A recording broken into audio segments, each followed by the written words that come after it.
Hi, I'm Jeff Aschieris, and I'm here to talk to you about Accurate Appointment, a medical messaging software that will change the way we interact with our doctors.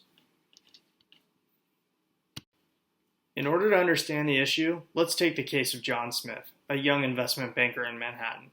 John needed to schedule his annual physical, an appointment that should only take 15 or 30 minutes once he's able to see his doctor.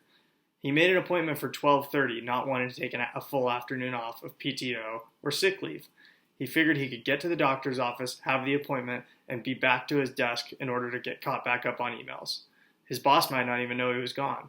Everything was going to plan until he got to his appointment when the receptionist let him know it would just be a short wait, maybe 10 minutes to see his doctor. He wasn't worried and started catching up on a few work items while he waited in the lobby. That's when things started to go south for John. He realized there were many other folks waiting, and he really had no control over when he was going to see his doctor or how long he was going to be away from the office. Unfortunately, this is a situation that many of us face. We find that so often doctors are running late, patients have limited time, and they really feel powerless in their search for good service. The one thing that is on John's side is that he does have a high supply of providers to choose from. Of course, he'd like to see his regular doctor, but he doesn't have too high a level of loyalty. He would be glad to go somewhere else if possible. Finally, he had his appointment and returned to his desk, frustrated by the entire experience, and wondered, is there a way that I could fix this, and might anyone else be experiencing the same problem? He began to think a little bit harder about the idea.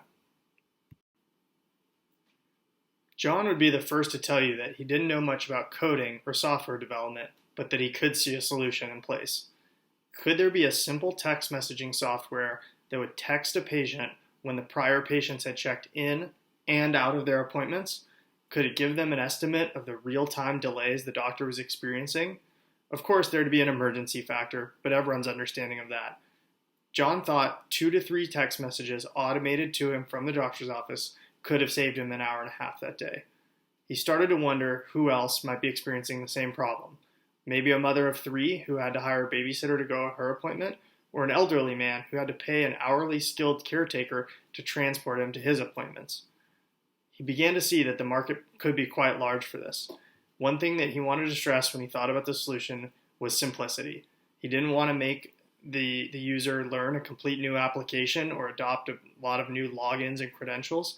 He wanted a simple, clean interface that could be on your phone, along with an automated text message system.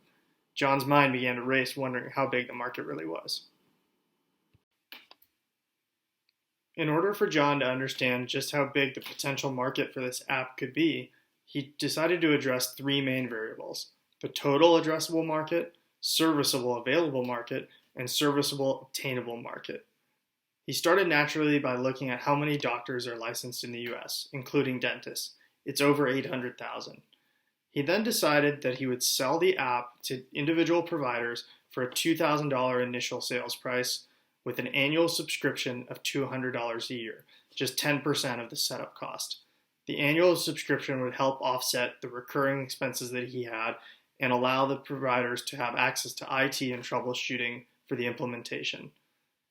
In doing the math, a 3-year recurring revenue of over $492 million and initial revenue of $1.6 billion, did John really just come up with a $2.1 billion idea? Seems a little bit far-fetched, but not entirely out of the question. Instead, he decided to focus on the serviceable available market, which would be the providers most likely to purchase the software from him. He looked at those who are in private practice. 44% of doctors are in private practice and 76% of dentists.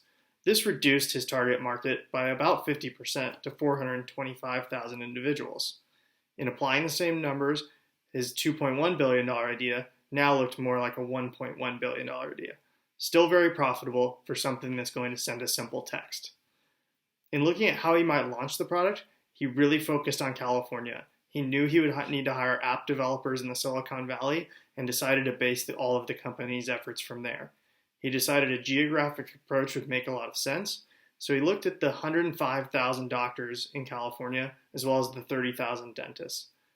This serviceable obtainable market of 136,000 individuals could set him up for revenues in 3 years of $355 million. John was enthused and wanted to understand, would this product work, and if so, Why would people buy it and continue to pay for it? There are several key ingredients that will make this app successful in the marketplace. Primarily, that it will become a necessity, not a luxury, for doctors to provide this to their patients. The most successful apps in the market right now are saving us time. Amazon Prime, Instacart, Uber Eats are all examples of this. Accurate appointment would simply be doing this in the medical space. There's also a very low level of competition with only one primary app, Dot Clocker, as the primary competitor. Our society is very digitally accepting right now of new technologies, and this simple solution will truly become a necessity for everyone in the marketplace.